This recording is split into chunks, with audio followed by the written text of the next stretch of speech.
Life can be so beautiful, but at the same time, very overwhelming.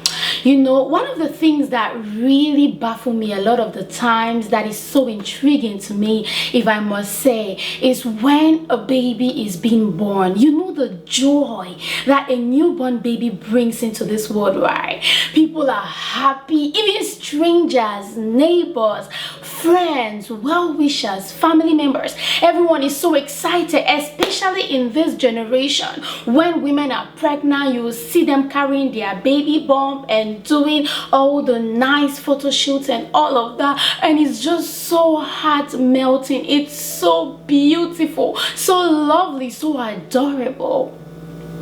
In my heart, when I see a newborn baby, it really brings me joy. Just like every one of us will always think, right? It's like continuity in life. But the questions that start coming into my mind at this point in time is, how I wish we celebrate the older people who are about to die just as much as we celebrate the younger ones who are coming in, because these older people have been through a lot. But that is not even the point here. I digress. The point is, when they are being born, the questions we start asking ourselves is, what would the future look like for this one? What would this baby eventually become? How will the path to their destinies be unfolded?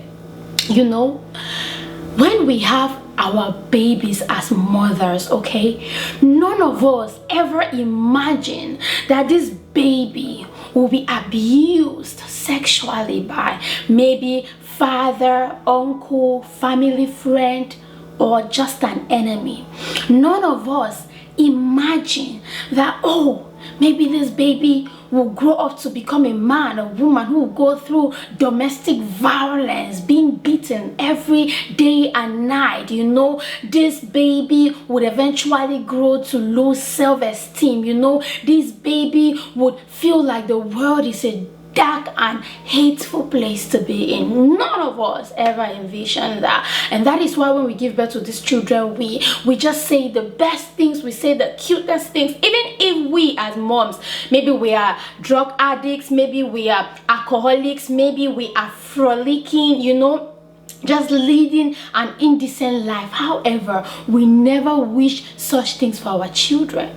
So it's really heartbreaking that we have to open up this conversation today on domestic violence and sexual abuse. And I know that a couple of us watching, we may have been raped.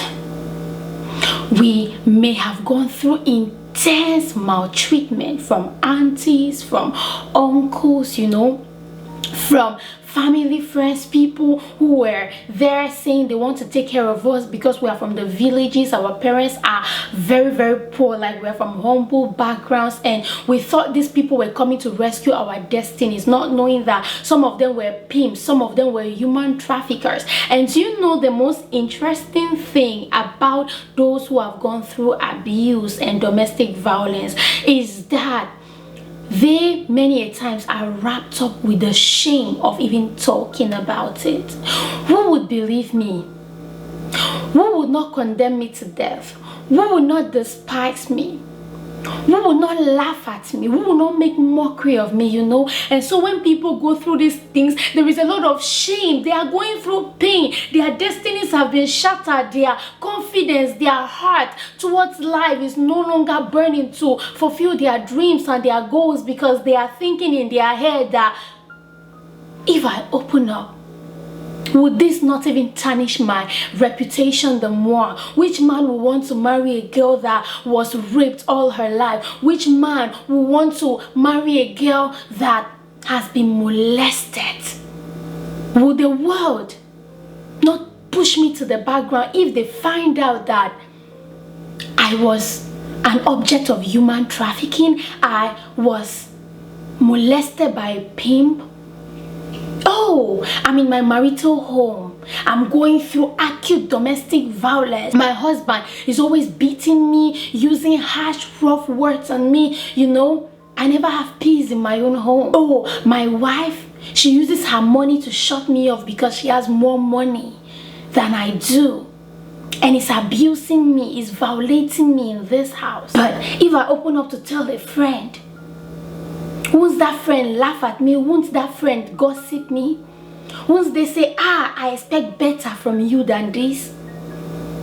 Won't they use that to mock me that, oh, you have a terrible marriage, I have a sweeter marriage?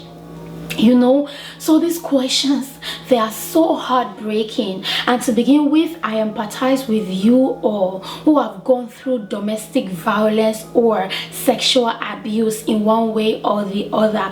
I can tell you the truth is nothing to write home about. Growing up, I have seen young girls who were being molested sexually by their own father, by their uncles, or some man who opted to help, or even some woman who would take them from the villages and send them out in the streets to hawk day and night with no food, and sometimes they fall sick and there is no one to take care of their medications. And these situations really broke my heart. I was a helpless young girl and I felt like, how could I help these people?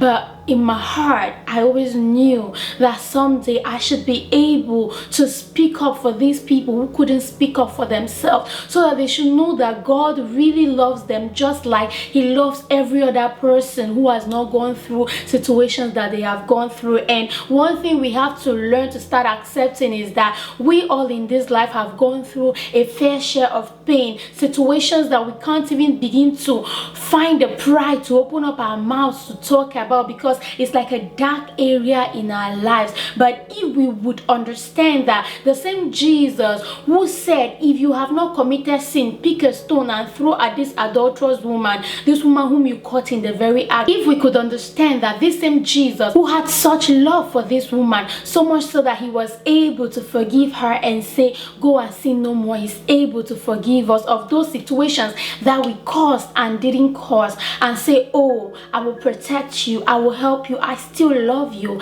I care about you. Our lives will be much more better and beautiful. So I am here to encourage you, dear gorgeous one. You are still that apple of God's eyes. I don't know why I am led to tell you this, but I want you to remember that He said in His word that you are precious in His sight, that He will give up nations for you. It doesn't matter all what you went through. Yes, you were raped. Yes, you were sexually abused. Yes, you've gone through this domestic violence. I want you to open up and speak out first to He who made you, because He is able to understand you, to heal your broken heart. He is able to give you peace and rest, and most importantly also, even in this world, He is able to raise up men and women who will stand up for you, who would bring justice your way, who would help you. You cannot do this alone. Open up, speak up to God in prayers, speak up to authorities, you know, who are able to help you, who are able to look into this situation,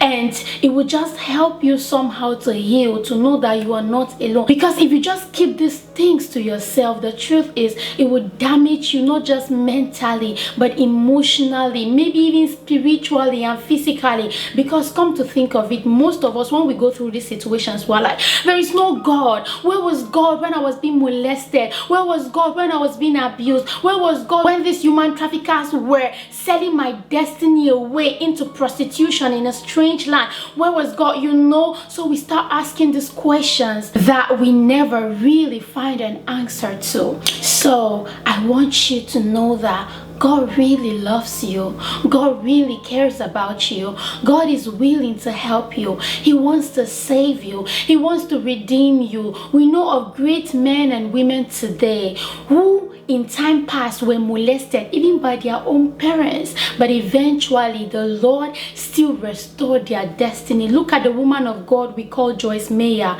right? She was molested sexually from childhood, but look at her today. She's still able to speak life into millions of people around the world. We read her books, we listen to the word of God through her, and in my heart I'm just like, God, I'm not just looking at this vessel, I'm looking at what you were able to do in this woman, that she was see you able to pick up that courage and stand in the limelight. Let me tell you the truth, it's not easy to be in the limelight, especially after you've gone through terrible situations in life. Some of us will just say, no, I'm done. I'd rather become a drug addict. I'd rather become an alcoholic, I'd rather sell my body for money sexually, We just make those terrible decisions that lead us to live a life that we are not proud of, that we would not even be proud of handing over as a legacy to our children or to the next generation. So I want you to know that if you're willing to surrender your heart to the Lord today, if you're willing to become born again, to be made anew, to be renewed in your spirit,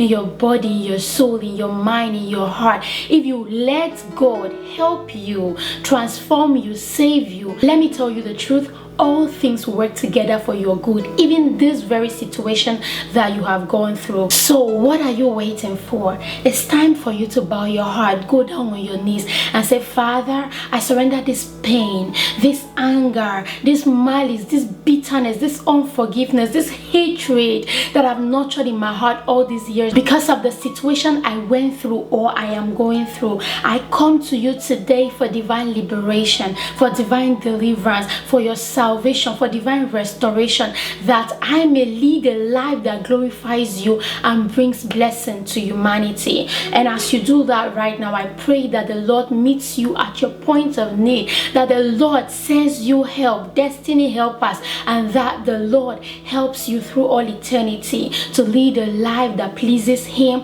and to show forth His glory in Jesus' name. Thank you very much for watching. I have been your sister, friend, and host, Ruth Macochi Saji, and I'm encouraging you to subscribe to our channel, hit the notification bell for more contents like this, and please do well to share this content to your loved ones whom you know have gone through such situations, so that they may find their hope in God again and they may be able to lead their life to the fullest, to the glory of God. Thank you for watching, and until next time, it's a bye-bye.